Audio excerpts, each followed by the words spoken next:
Hello, I am so excited for today. I made 5 different holiday mocktail recipes that you can make for Christmas parties, or if you're like me and you like to be fancy, you can make them for yourself. And I tried to have a variety of different types of drinks. So there's an eggnog, a coffee, a tea, a hot chocolate, a fruity drink. Hopefully there will be something in here that you like. Let me know if you end up trying any of these out. I would love to hear what you think. So that's all, and let's begin.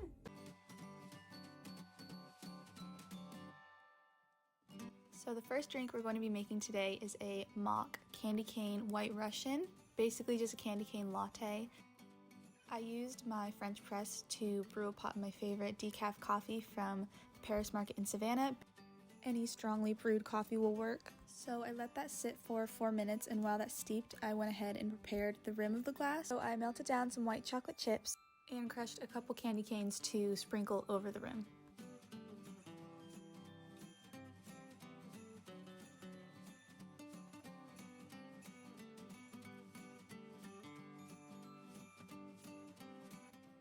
This recipe uses a 1/4 cup of heavy whipping cream, and I mix that together with a 1/2 teaspoon of Madagascar vanilla syrup. It can be regular vanilla syrup, I just love the flavor of this one. And I added a couple drops of peppermint extract to make it candy cane. It wouldn't be a white Russian without ice, and then I filled it up about 2/3 of the way with the coffee, and then added the cream on top of that. Lastly, I added a candy cane garnish just to make it more fun, and then I stir mine because I like it mixed.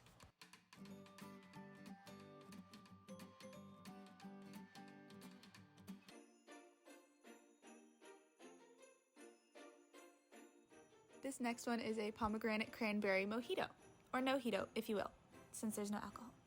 To begin, I'm making a cranberry syrup, so start with equal parts water and sugar, and then add a 1/2 cup of fresh cranberries. I love adding cranberries to everything during the holiday season. I think they're so beautiful and very festive.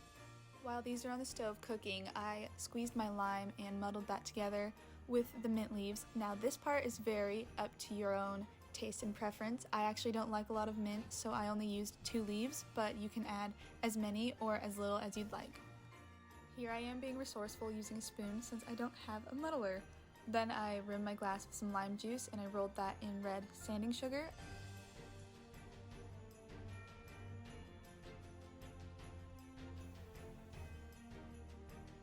Once the cranberries that were cooking have thickened and cooled, I add crushed ice to my glass, a spoonful of pomegranate seeds, and then a spoonful of the cranberry syrup.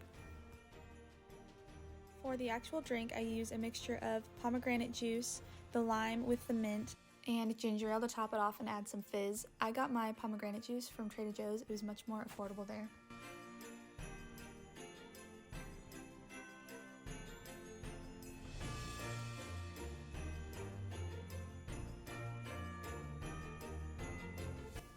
And for the garnish on this one, I added a few cranberries and a mint leaf on top too.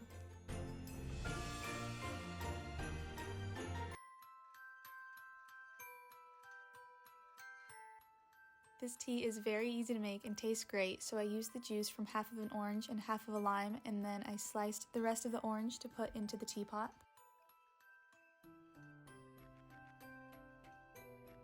And then literally all you're going to do for this one is add a quart of water to your pot, the juices, a 1/4 cup of cranberries, some orange slices, 6 tablespoons of sugar, and a cinnamon stick.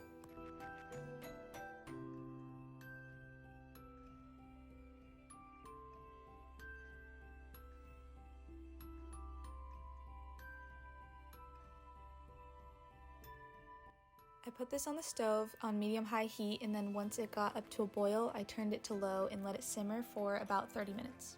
To make the glass more fun, I added an orange slice, some cranberries of course, the tea, a cinnamon stick, and a star of anise because those are just so cute.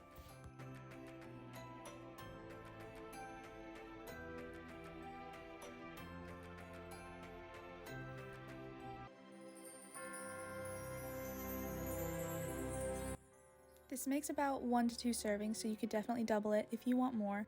So you're going to start by adding 3 egg yolks to your bowl and whisking that while slowly adding in sugar and whisking that in as well. I turned on the show and just whisked it, but you could also put it in a stand mixer and leave it alone till it gets light and fluffy. Then pour your milk into a saucepan and add the spices. So I used some cinnamon, some nutmeg, a dash of salt, and a pinch of cloves.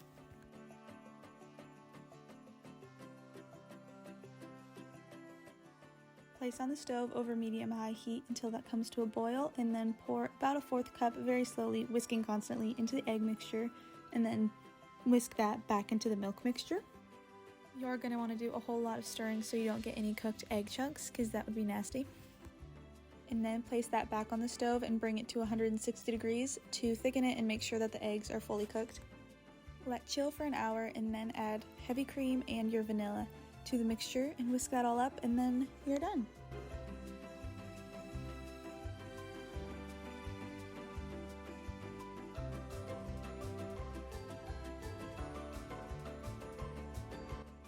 I sprinkled some extra cinnamon over the top and then found these precious gingerbread mug hangers from Trader Joe's, so I had to put that over the side of the glass.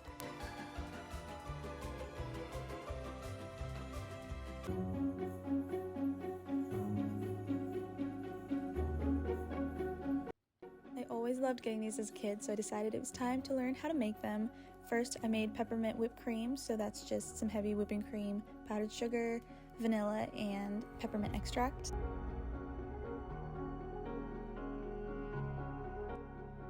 Mix it on high until you get stiff peaks, but make sure you don't turn it into peppermint butter.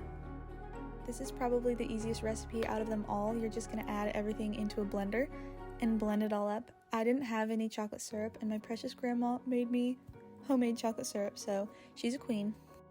And another great thing about this recipe is that you just use packaged hot chocolate powder. I started out with 2.5 cups of ice and ended up adding about 1/4 to 1/2 cup more. It really just depends on how thick and icy you'd like it. For the glass, I drizzled some chocolate syrup around in the inside and then poured the frozen hot chocolate on top of that. And then I placed a couple dollops of the peppermint whipped cream on top with crushed candy canes and mini marshmallows.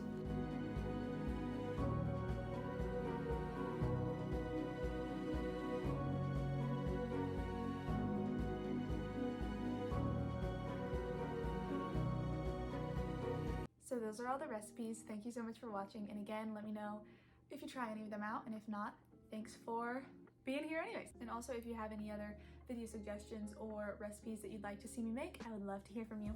Bye!